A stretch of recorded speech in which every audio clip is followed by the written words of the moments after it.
आइए देखते हैं मध्य प्रदेश दोपहर की बड़ी खबरें। पहली बड़ी खबर में बात करते हैं मध्य प्रदेश किसान कल्याण योजना की 14वीं 15वीं किस्त आ चुकी है। अब 16वीं किस्त को लेकर आया नया अपडेट। जी हां, आपको बता दें मध्य प्रदेश सरकार ने मुख्यमंत्री किसान कल्याण योजना के तहत 82 लाख से अधिक किसानों के बैंक खातों में 14वीं और 15वीं किस्त के 4,000 रुपए सहायता राशि एक साथ जारी की है।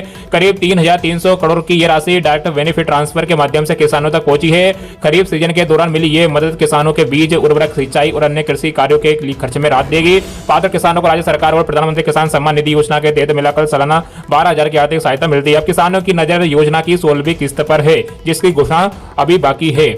मध्य प्रदेश के 82 लाख किसानों को 4,000 रुपए मिल चुके हैं। मध्य प्रदेश के लाखों किसानों को खरीफ सीजन के बीच आर्थिक राहत मिली है। राज्य सरकार ने मुख्यमंत्री किसान कल्याण योजना के तहत 82 लाख से अधिक किसानों के बैंक खातों में 4,000 रुपए राशि सीधे भेजी है। यह भुगतान योजना की 14वीं और 15वीं किस्त को मिलाकर किया गया है।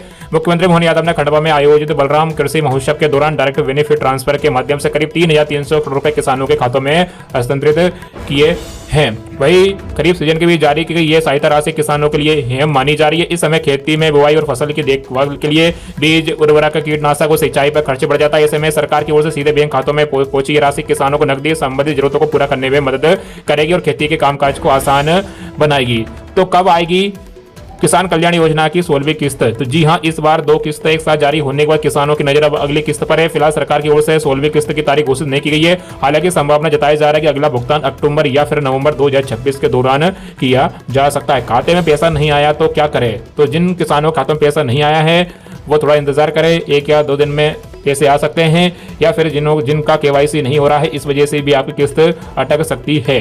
वही अगली बड़ी खबर है, मध्य प्रदेश की कैबिनेट बैठक संपन्न, कई बड़े फैसले लिए गए। जी हां, आपको बता दें मुख्यमंत्री डॉक्टर मोहन यादव की अध्यक्षता मंत्री परिषद की बैठक मंगलवार को मंत्रालय में संपन्न हुई। मंत्री परिषद की बैठक में प्रदेश के सर्वांगीण विकास, बुनियादी ढांचे के विस्तार और जन कल्याण को गति देने के लिए लगभग 2,480 करोड़ रुपए की वित्तीय स्वीकृति दी गई। बैठक में खेल गतिविधियों, सिंचाई, महिला सशक्तिकरण, सूचना प्रौद्योगिकी और किसान कल्याण से जुड़े कई महत्वपूर्ण निर्णयों पर मुहर लगाई गई है। प्रमुख निर्णयों में अक्टूबर 2026 में भोपाल में महिला एशियन हॉकी चैंपियंस ट्रॉफी के भव्य आयोजन के लिए 18 करोड़ 74 लाख रुपए की सैद्धांतिक स्वीकृति दी गई है, जिससे राज्य की खेल अवसंरचना और पर्यटन को वैश्विक पहचान मिलेगी।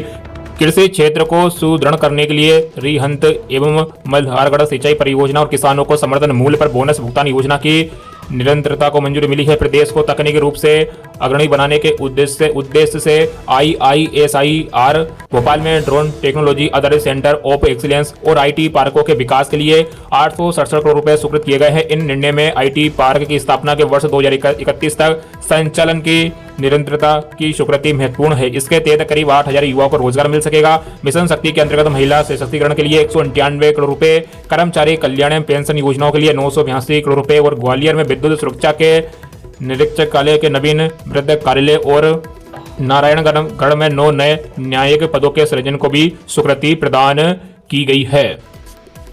मंत्री परिषद ने खाद्य नागरिक आपूर्ति एवं उपभोक्ता संरक्षण विभाग अंतर्गत 500 करोड़ से अधिक की योजना के अंतर्गत समर्थन मूल्य पर किसानों को उपार्जन पर बोनस भुगतान के 16वें केंद्रीय वित्त आयोग की अवधि 1 अप्रैल 2026 से 31 मार्च 2031 तक में निरंतर संचालन की स्वीकृति दी है। इसी के साथ अगली बड़ी खबर है, भोपाल में बादल, मुरैना में तेज पानी गिरा, इंदौर, उज्जैन समेत 8 जिलों में हैवी रेन का भी अलर्ट जारी। जी हां, आपको बता दें मध्य प्रदेश में ट्रफ समेत 2 मानसूनी सिस्टम एक्टिव है। भोपाल में सुबह से कभी धूप कभी बादल की स्थिति बनी हुई है। मुरैना में तेज पानी गिरा है। मौसम विभाग ने आज 8 जिलों सतना, कटनी, उमरिया, मंडला, ढिंडोरी, सिवनी, रायसेन और बैतूल में भारी बारिश यानी हैवी रेन का अलर्ट जारी किया गया है। यहाँ अगले 24 घंटों में 4 इंच या उससे ज्यादा पानी गिर सकता है। वही सीहोर, राजगढ़, विदिशा, इंदौर, झाबुआ, अलीराजपुर, धार, बुरहानपुर, बड़वानी, खंडवा, खरगोन, उज्जैन, नीमच, मंदसौर, रतलाम, अगर मालवा, शाजापुर, देवास, नर्मदापुरम, हरदा, ग्वालियर, गुना, शिवपुरी, भिंड सहित कई जिलों में बारिश हो सकती है। मौसम विभाग के अनुसार अब तक प्रदेश में औसत 13 इंच बारिश हुई, जबकि 16 इंच पानी गिर जाना था। इस तरह 2.8 इंच पानी यानी 17% बारिश कम हुई है। दूसरी ओर पूर्वी हिस्से में 20% और पश्चिमी हिस्से में 15% कम बारिश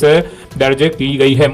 इसी के साथ अगली बड़ी खबर है, चांदी 6,500 रुपए गिरकर 2,18,000 रुपए पर आई। जी हां, आपको बता दें सोने चांदी कीमतों में गिरावट रही है। India Boolean and jewellers association के मुताबिक 1 किलो चांदी 6,500 रुपए सस्ती होकर 2,18,000 रुपए पर आ गई है। वही 10 ग्राम 24 कैरेट सोने का दाम 1,900 रुपए गिरकर 1,43,000 रुपए पर आ गया है। इस साल सोने में अब तक की तेजी रही है। जी हां, इस साल सोने चांदी कीमत में लगातार उतार चढ़ाव देखने को मिल रहा है। सोना 2026 में अभी तक 10,000 रुपए महंगा हुआ है। 31 दिसंबर 2025 को 10 ग्राम सोना 1,33,000 रुपए के ऊपर था, जो अब 1,43,000 रुपए पर पहुंच गया। वही चांदी कीमत में 12,000 गिरावट रही है। चांदी 31 दिसंबर 2025 को 2,30,000 रुपए किलो थी, जो अब 2,18,000 रुपए किलो पर है। इस दौरान 29 जनवरी को सोने ने 1,76,000 रुपए और चांदी ने 3,86,000 रुपए का ऑल टाइम भी हाई बनाया था।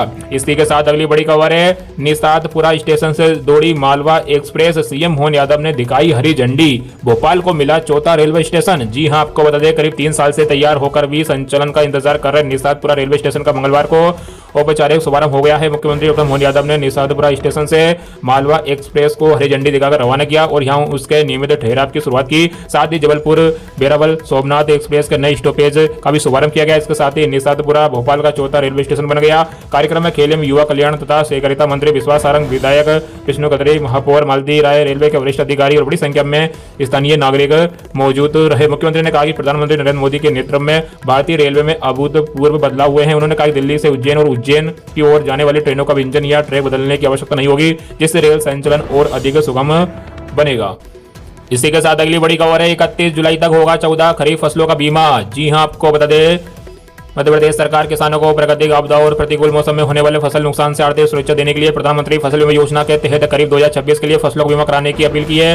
राज्य के 55 जिलों में 31 जुलाई 2026 से फसलों का बीमा किया जाएगा।